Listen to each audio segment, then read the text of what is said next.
Hi friends, welcome to our channel Telugu info media. అతి సులభంగా మోసగించబడే రాసుల వారెవరో జ్యోతిష శాస్త్ర ప్రకారం మనం ఈరోజు తెలుసుకుందాం.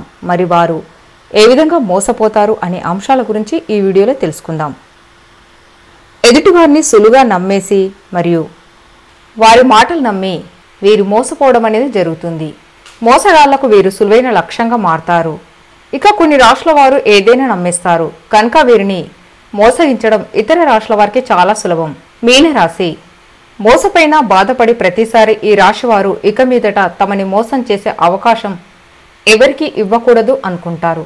కానీ ఎందుకనో వీరు తమ అనుభవాల నుంచి పాఠాలు నేర్చుకోక పదే పదే మోసపోతారు. వీళ్ళని మాయ చేయడం ఇతరులకు నీళ్లు తాగినంత సులువు. వీరు చాలా సున్నితమైన మనస్సు కలిగి ఇతరులను ఆదర్శప్రాయంగా ఉంటారు. వీరు ఎదుటివారిలో కేవలం మంచిని మాత్రమే చూస్తూ వారిని గుడ్డిగా నమ్ముతారు. ఇక కన్యా రాశి. వీరు దయార్ద్ర హృదయం కలిగి ఉండి ఇతరుల పట్ల నమ్మకం కలిగి ఉంటారు. ఈ రాశి వారు ఎవరైనా తమ పట్ల అవకాశం తీసుకుంటే చాలా బాధపడిపోతారు.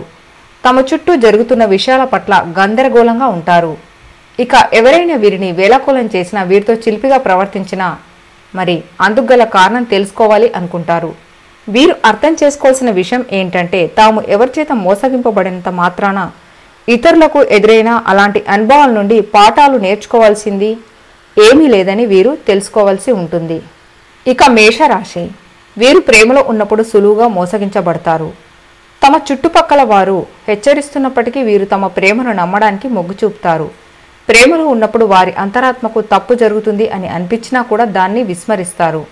వీరు ప్రేమలో ఉన్నప్పుడు అవతలి వారు దాన్ని అవకాశంగా తీసుకొని మరి వీరిని సులువుగా బుట్టలో పడేయవచ్చు. ఇక ధనస్సు రాశి. వీరు చాలా తెలివైన వారు మరియు ముఖ్యంగా కలుపుగోలుగా ఉంటారు.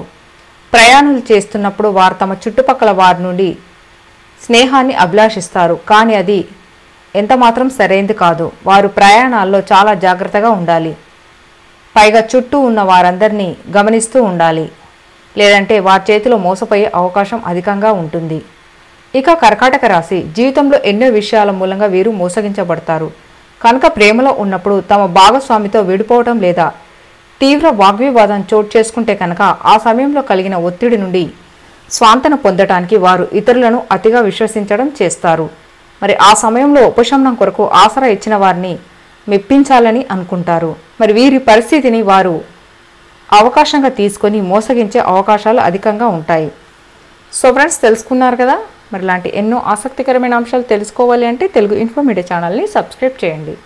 మీకు కనుక వీడియో నచ్చితే తప్పక లైక్ చేయండి, షేర్ చేయండి, సబ్స్క్రైబ్ చేయడం మర్చిపోదు. Thanks for watching.